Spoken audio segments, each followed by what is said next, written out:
it's James here. I'm going to do a video today specifically about Mel's Mix. Not a lot out on the internet out there about Mel's Mix and what exactly you do mixing it all together. So I'm going to take a brief moment, explain to you what I did, how I did it for myself. Now remember, I've got 4 garden beds.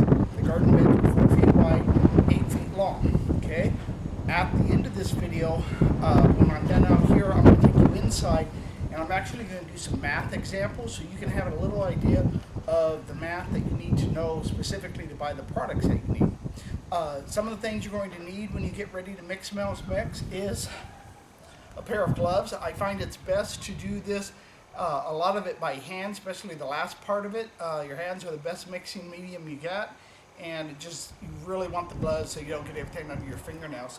The other thing I did is I took this little rake hoe and I used the back portion of it to help me mix, going front to back and side to side, helping, and then did a lot of the rest of it, vital part, with my hands. You want to be careful and not use this end because you could potentially put holes in your weed barrier. The things that you're going to need for Mel's Mix is 1/3 peat moss. Now remember, your peat moss, it may say like on this one that it's 3.8 cubic feet. When you expand this, open it up, it's a big solid heavy brick. You open it up, it'll expand to 8 cubic feet. So you have to remember that. This 3.8 cubic feet or 3.9 depending on your peat moss that you buy actually expands to 8 cubic feet. This bag of vermiculite right here is 3.5 cubic feet. This doesn't expand, so you got 3.5 cubic feet. Some of them out there are 4 cubic feet. Don't buy anything less than 3.5 or 4 cubic feet. To give you an example, I bought this at a grower supply location. Sometimes it's very hard to find vermiculite. And when you find it at like some of the big box stores, they only sell a 2 cubic foot bag. I bought this 3.5 cubic bag for just a little bit less than what one of the big box stores was selling a 2 cubic foot bag for. So if you can, look around. There are some resources on the internet. That's actually how I found mine. On Garden Web, somebody had posted a basically database of all the different places in the United States where you could buy vermiculite. Sometimes you can also look at vermiculite manufacturers and ask them who is their closest retailer to you that sells their products. Okay? Then, coming to the compost, you know that we need 5 different types of compost. Now, I could have saved a lot of money and I could have bought compost from a local mill that is actually, I found out, is really only one product. It's leaves and yard debris that the city comes and picks up, and they sell it to this composter in Salem, and then they turn it into compost and then sell it back to the mills and all the other places like that for you to buy.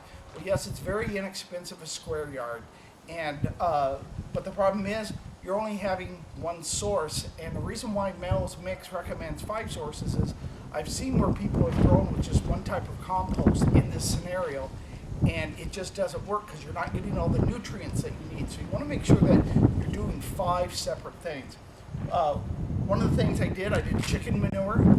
Chicken manure comes in a bag of 1 cubic feet. I did earthworm castings over here, if you can see. That's also 1 cubic foot. I did mushroom compost at 1 cubic foot. Now I could have bought mushroom compost from a gentleman that was selling it here in town, but I wasn't sure about, how good is his compost? What has he done what needs to be done so I don't have tons of weeds and other problems with it. So I was just more comfortable buying it in a bag. Wasn't that expensive anyways. And then I bought 2 different brands of compost, planting compost. The reason why I bought 2 different types is each one came from a different area. And that gave me my 5 because I checked the ingredients on it, and one didn't have the same ingredients as the other one. And like for this one, it gave me some bat guano and some other things too. So it gave me that mix that I needed to actually have 5 different things. These bigger bags came in at 1.5 cubic feet. How I did the mix is I didn't use a tarp because I didn't have somebody helping me. I did this all by myself.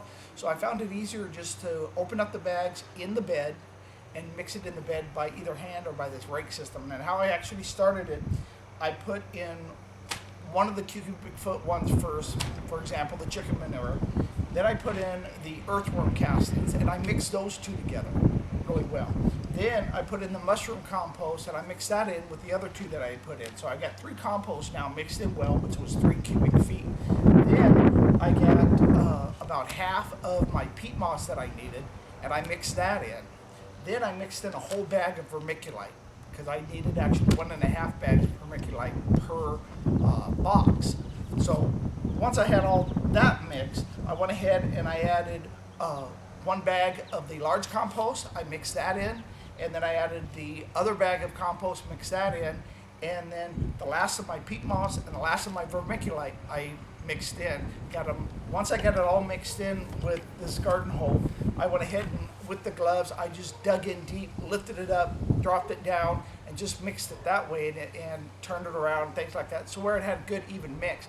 Then once I had it on there, I took a very long, heavy little 1x1 fir stick, Douglas fir, and I put it at the end of the bed, and I just raked it across, going side to side, rake it across, and that'll help make it level and even. You use your hand as much as possible at first, but then if you really want it nice and level, you just level it out with either you could have even actually probably leveled it out with a pole like this, as long as it's 4 feet long. But I like the stick; it was square and it worked great for me.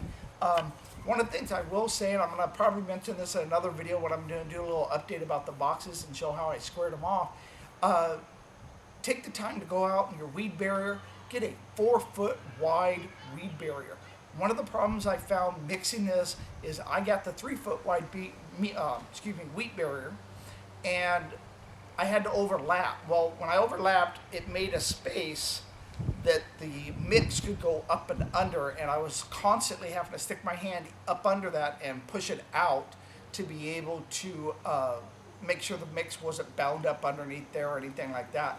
If you get a 4-foot wide weed barrier, you're not going to have the problem of that little seam being there. And so when you go to mix the mix together in there, you'll be able to mix it without any snags. So like this kind of got caught on it a few times as well. So it's just a lot less heartache. If I ever build any more boxes again for anybody, I'm definitely going to use the 4-foot wide. It's worth the extra money, which isn't much extra money.